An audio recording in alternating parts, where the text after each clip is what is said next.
Una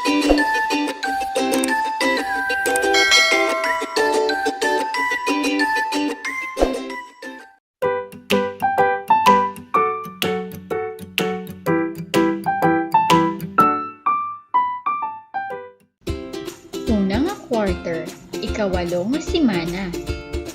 Competency. Name the 5 senses and their corresponding body parts.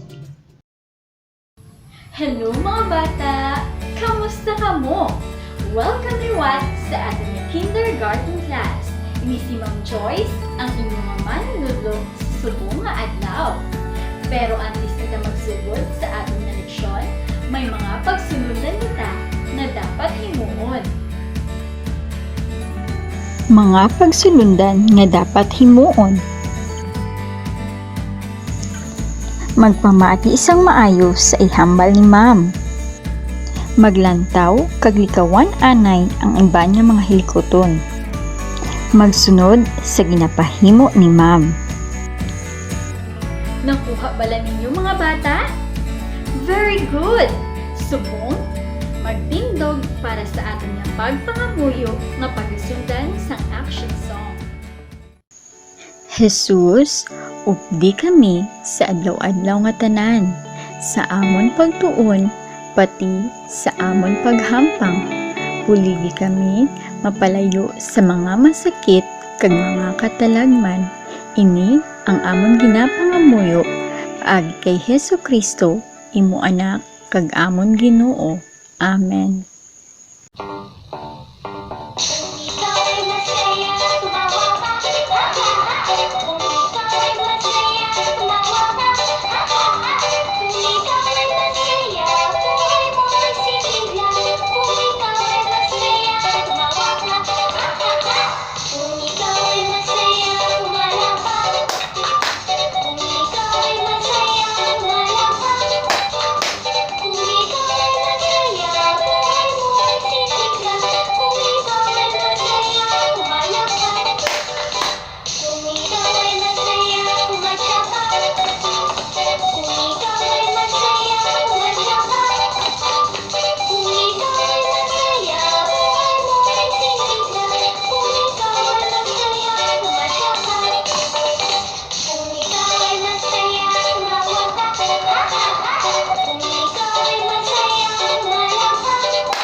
Very good mga bata!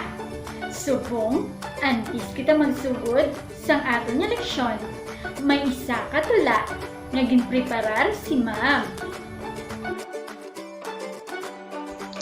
Ang akon igbalatsyag.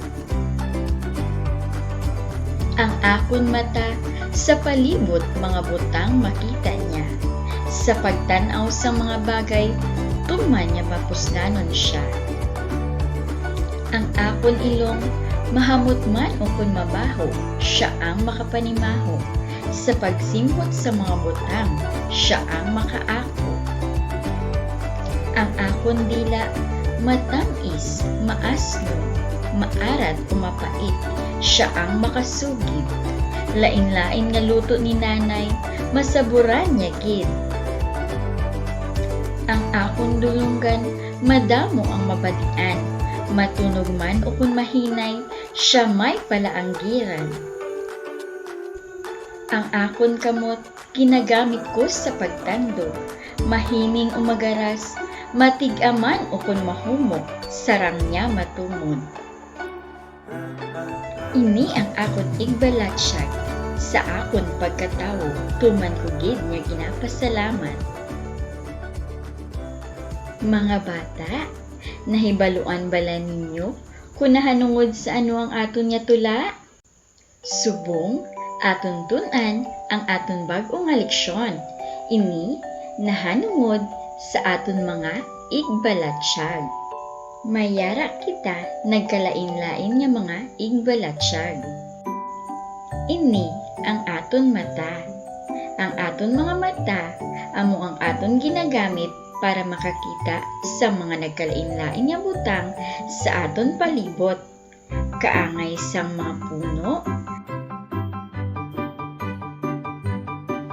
mga kabulakan, mga pispis, kag alibangbang, pati na ang imo mga kahampang.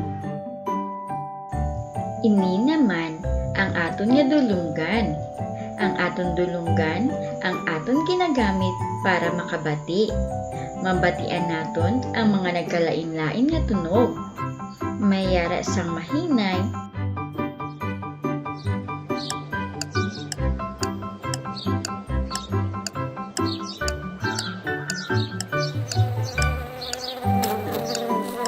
mayara man sang matunog.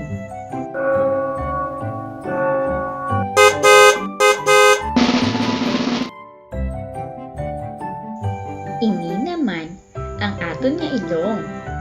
Ang ilong ang aton ginagamit para kita makasimhot o kun makapanimaho. Mahibaluan naton kung ang isa ka butang mahamot o kung ini bala mabaho. Ini naman ang aton dila. Ini ang aton ginagamit para makapanamil. Mahibaluan naton kung ang pagkaon bala matamis, maalat, maaslom, o kung mapait. Kag ini naman ang aton mga kamot. Ang kamot amo ang aton ginagamit sa pagtandog. Sa aton nga pagtandog, aton mabatsyagan kung ang mga butang bala magaras o kung mahining o mahumok o kung matiga. Mga bata, aton tandaan ang aton 5 kaig balatsyag. Ang mata para sa pagtanaw, ilong para sa pagsimhot, dulunggan para sa pagpamati, ila sa pagtilaw, kag kamot sa pagtandog. Abi mga bata, aton ihambal ang aton 5 kaig balatsyag. Ihambal pagkatapos sang beep nga ini.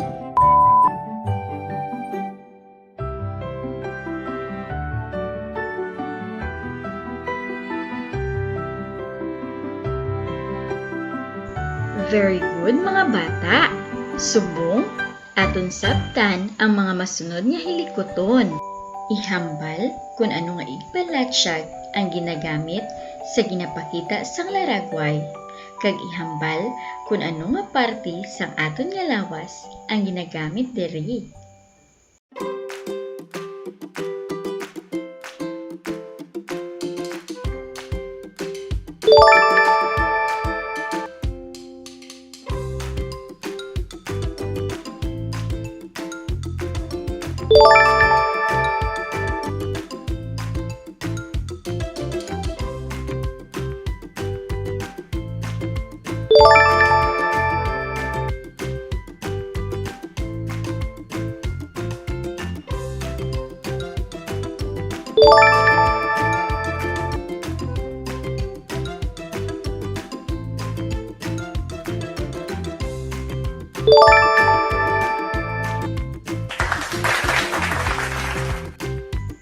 Great job mga bata!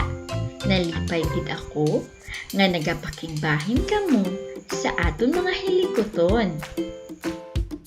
Subong, tiuna, para sabtan ang inyong mga modules.